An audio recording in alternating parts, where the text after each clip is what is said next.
Bem, queridos amigos, continuando o estudo da lição número 6, a parte segunda-feira, falando sobre o sangue de cordeiro, de touros e de bodes.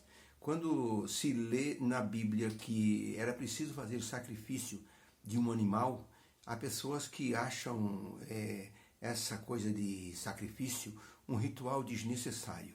E para algumas pessoas é até uma forma de crueldade, quando o pecador, ele assim se ajoelhava, confessava o pecado sobre a cabeça do animalzinho, depois com uma faca ou com um punhal, ele então enfiava a faca no pescoço do animal e o sangue jorrava abundante e o sacerdote aparava esse sangue e então levava para dentro do santuário e ali ele completava o ritual ali da purificação do pecador ou do perdão do pecador. Algumas pessoas creem que isso é uma crueldade, ou era uma crueldade. Na verdade, era uma crueldade em certo sentido.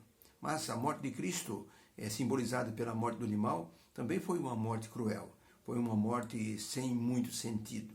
E por isso que o cordeiro representava ali a figura do Senhor Jesus Cristo. E Jesus Cristo foi, no seu sacrifício, capaz de solucionar o drama do pecado. Já pensou que era um drama universal? O ser humano ter pecado, desobedecido a Deus, e agora para que ele fosse aceito por Deus, ele teria que fazer um sacrifício matando um animalzinho. O livro de Hebreus, capítulo 10, nos fala sobre o sacrifício oferecido pelo povo a Deus no santuário. Os sacrifícios por si mesmos não salvavam a pessoa. Então, por que fazer sacrifício?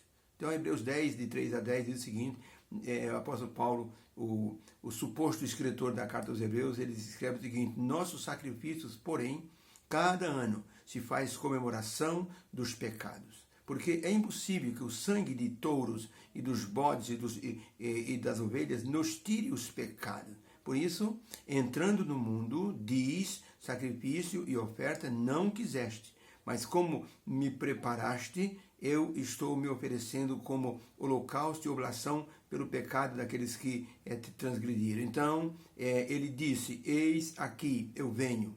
Porque no princípio do livro está escrito de mim, para fazer, ó Deus, a tua vontade. Como acima se diz, sacrifício e oferta e holocausto e oblações pelo pecado não quiseste e nem te agradaram, os quais se ofereciam segundo a lei. Então ele disse, eis aqui venho para fazer, ó Deus, a tua vontade.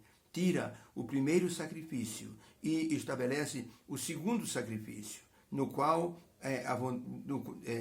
temos sido santificados pela oblação do corpo de Jesus Cristo feito uma só vez. Então o apóstolo Paulo aqui está dizendo que Jesus Cristo foi o único sacrifício assim que Deus aceitou de verdade. Os outros sacrifícios eram apenas um crédito que as pessoas ao fazer o sacrifício elas ganhavam de Deus um crédito, eram perdoados.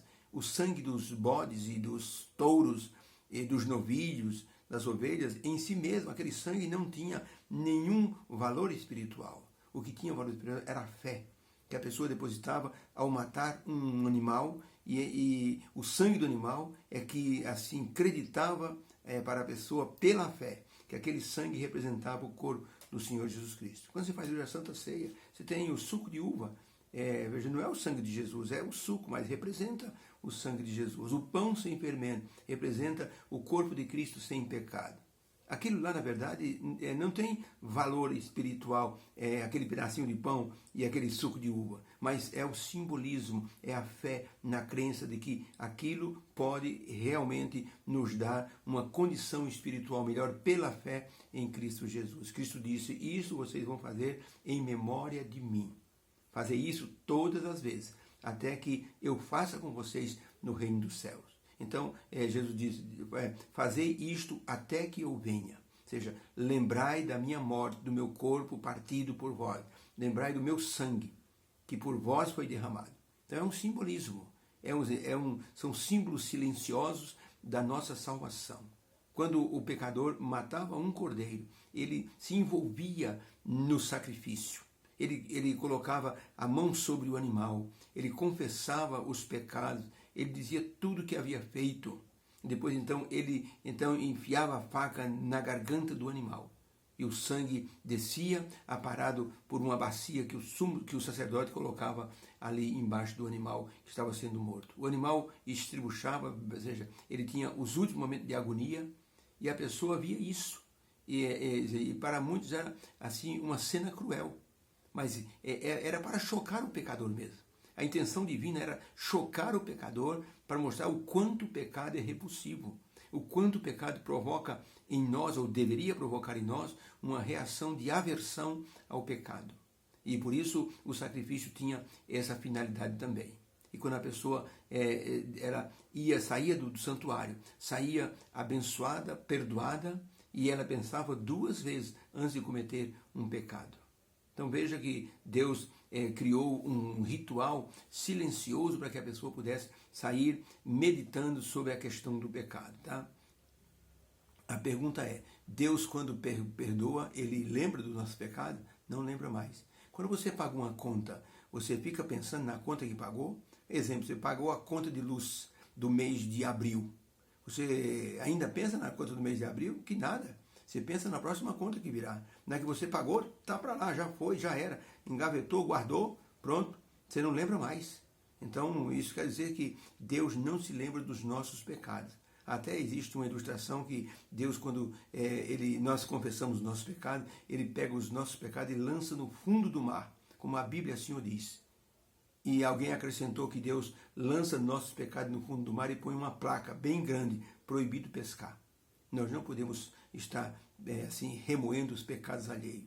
Eu estava na igreja quando eu vi um coral cantando, eu estava perto do som, tinha 2 irmãs ali, e uma irmã disse, está vendo aquele camarada lá de terno azul no canto ali, lá nos tenores? Se você soubesse que aquele homem fez há 10 anos atrás, ele fica de cabelo em pé.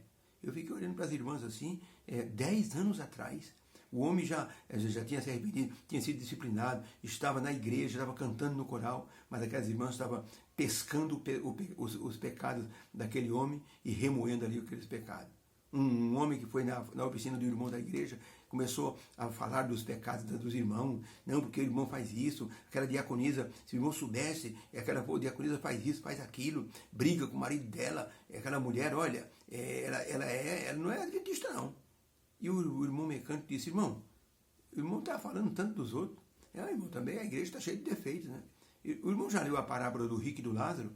Li. O irmão lembra o que o Lázaro, onde ficava? Na porta do homem rico. O que ele tinha? Ele tinha umas feridas nos pés. E o que acontecia com ele? Aí ele ficava pedindo lá um pouco de comida e os cães vinham e ficavam lambendo a ferida do Lázaro. Então o irmão disse, o irmão está parecendo, sabe o quê? Os cães da parábola. O irmão, quando a gente fala mal dos defeitos dos outros, a gente está lambendo as feridas dos outros. Pare com isso. O irmão vai ver que o irmão vai melhorar na sua vida espiritual. E é verdade, não podemos estar pescando os pecados dos outros, porque Deus perdoa e esquece. Por isso que o sacrifício de Jesus foi para nos perdoar. Quando nós pedimos perdão ao Senhor Deus, sabe o que ele faz? É como se você comprasse uma passagem para viajar para um lugar, de avião, ou de ônibus, ou de trem. Você compra a passagem, você pega o bilhete na mão, ou você imprime o bilhete, o voucher da passagem, e aquilo lá, veja, não é a viagem. Aquilo lá é apenas uma garantia da viagem. Quando você chega no local, no aeroporto, na rodoviária ou na estação de trem, na hora que você apresenta para a pessoa a sua passagem, que você assim, recebeu, é um crédito de uma passagem, você entra no local de transporte e você então começa a viagem a partir dali. Sabe aquele papel que é a passagem? Não vale mais nada. Zerou, não tem mais validade. Quando a gente pede perdão a Deus, isso é a passagem que Deus nos dá. Quando a gente entra na presença de Deus perdoado, nós começamos a viagem. E aquilo que o papel, a passagem não vale mais nada. Deus já nos perdoou, é dali para frente. Então aprendamos a lição que o sacrifício nos mostra. Jesus Cristo, ele morreu na cruz porque o sangue dele teve um valor assim maravilhoso, incalculável. O livro Patriarcas e Profetas, página 371, Ellen White escreveu o seguinte: o sangue do Filho de Deus era simbolizado pelo sangue dos animais imolados. E Deus queria que fossem conservados assim ideias claras e definidas entre o santo e o comum. O sangue era sagrado, porquanto, por meio do sangue do Filho de Deus, unicamente podia haver expiação do pecado, e o sangue daqueles animais representavam o sangue do Filho de Deus. O sangue dos animais em si mesmo, cordeiro, touro, bodes, não tinham poder de purificar o pecador, mas pela fé no sacrifício do futuro, o pecador era perdoado e o sangue do animal que era morto era usado como se fosse o sangue de Cristo. A fé é que transformava aquele sangue no símbolo do sangue de Jesus. E o pecador saía justificado para ir para casa abençoado pelo perdão divino.